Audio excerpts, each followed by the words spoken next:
Salam, selamat pagi semuanya.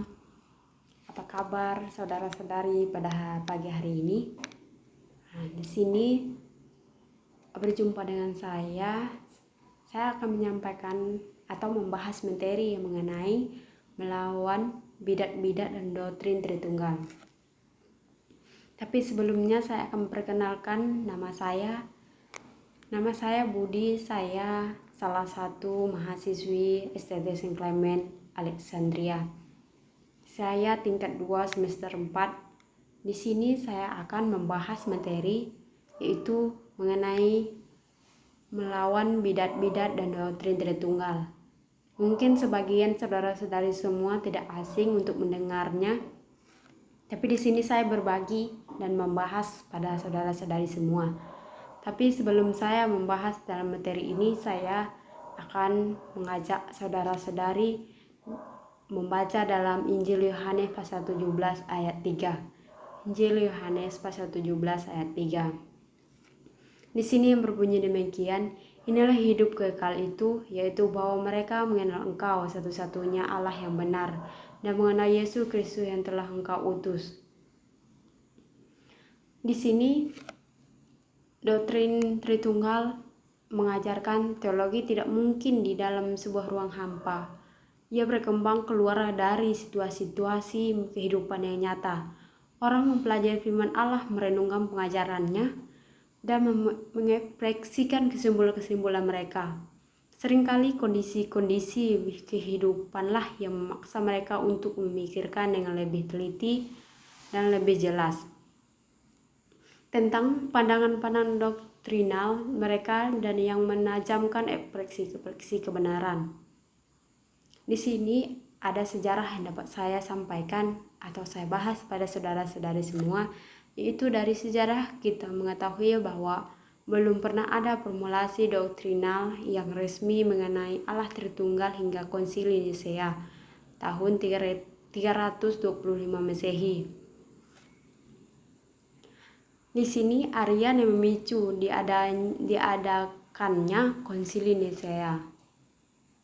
Di dalam Konsili Nisea, kesetaraan hakikat atau esensi itu, atau yang disebut homoousia, Bapa, Anak, dan Roh Kudus yang ditegaskan. Namun harus diakui bahwa rumusan ini sendiri tidak menjawab seluruh persoalan yang terimplikasi dari kontroversi Arian. Salah satunya seperti yang dicatat oleh Densul, apakah Bapa, Anak, dan Roh Kudus adalah 3 entitas yang berbeda atau hanya satu entitas? Bapak Gereja yang berjasa dalam memberikan jawaban signifikan terhadap pertanyaan tersisa di Konsili Nisea. Di atas adalah Gregorius Nazianzus tahun 329 sampai 390 Masehi yang merupakan salah satu dari 3 bapak Kapadokia.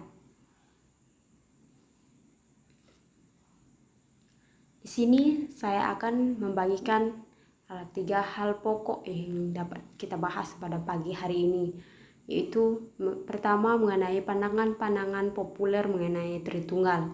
Yang kedua, monoteisme Yahudi kuno. Yang ketiga, bidat-bidat mengenai Tritunggal.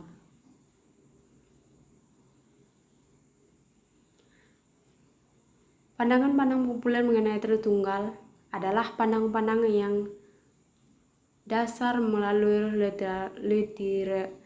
literatur atau akademik dan non-akademik maupun yang beredar luas melalui internet. Pandangan bahwa doktrin Tritunggal baru muncul bersamaan dengan pengesahan ketuhanan Yesus oleh Kaisar Konstantinus dalam Konsili Nisea tahun 325 Masehi. Gimana yang tadi setelah saya katakan? Dan yang kedua itu monoteisme Yahudi kuno. Di sini waktu orang mengklaim bahwa Yudaisme menganut doktrin Allah yang Unitarian, sebenarnya yang mereka maksudkan adalah Yudaisme rabbinik. Versi Yahudisme ini baru berkembang pada abad ke hingga abad ke-6 Masehi. Dengan pengesahan akan doktrin Allah yang Unitarian, artinya doktrin Allah yang Unitarian merupakan karakteristik teologi Yudisme pasca kekristenan, tetapi karakter teologi yang Unitarian tersebut sulit didapati bukti-buktinya dalam konteks Yudisme, baik suci kedua, konteks di mana kekristenan lahir, malah sebaliknya, seperti yang akan saya kemukakan di bawah ini. Para pakar Yudisme bait suci kedua sendiri membuktikan bahwa teologi Yudisme bait suci kedua lebih bersifat binitarian ketimbang unitarian. Nah, saudara-saudari semua dapat menyimak dan memahaminya lebih jelas lagi.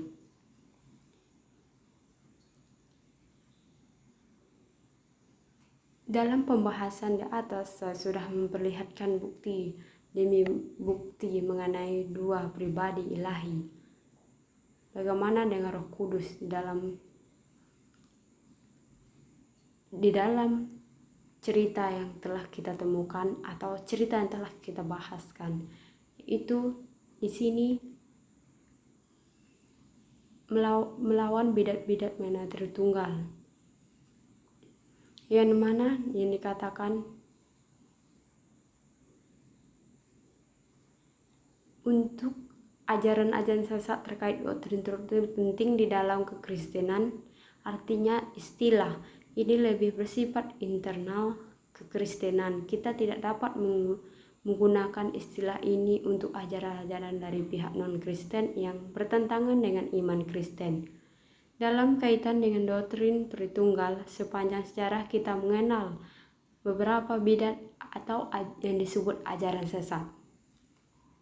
Yang utama yang menurut saya lebih banyak tersandung oleh kata berlimpah mengenai pluralitas pribadi Allah, lalu menafsirkan sedemikian rupa sehingga meniadakan atau setidaknya mengaburkan fakta pewahyuan tersebut.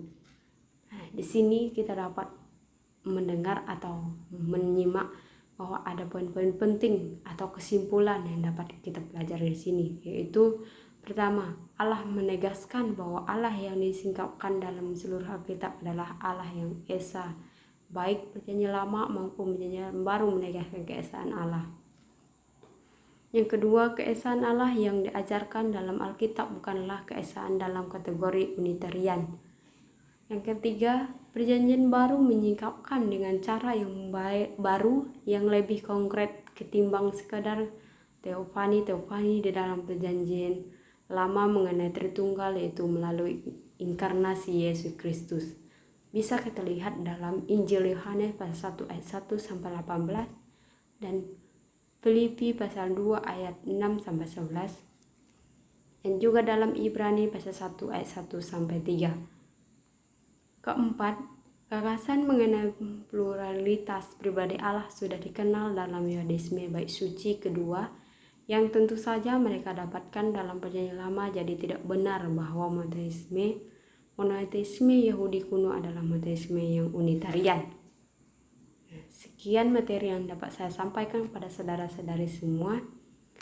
Sekian dan terima kasih. Salam. Tuhan Yesus memberkati.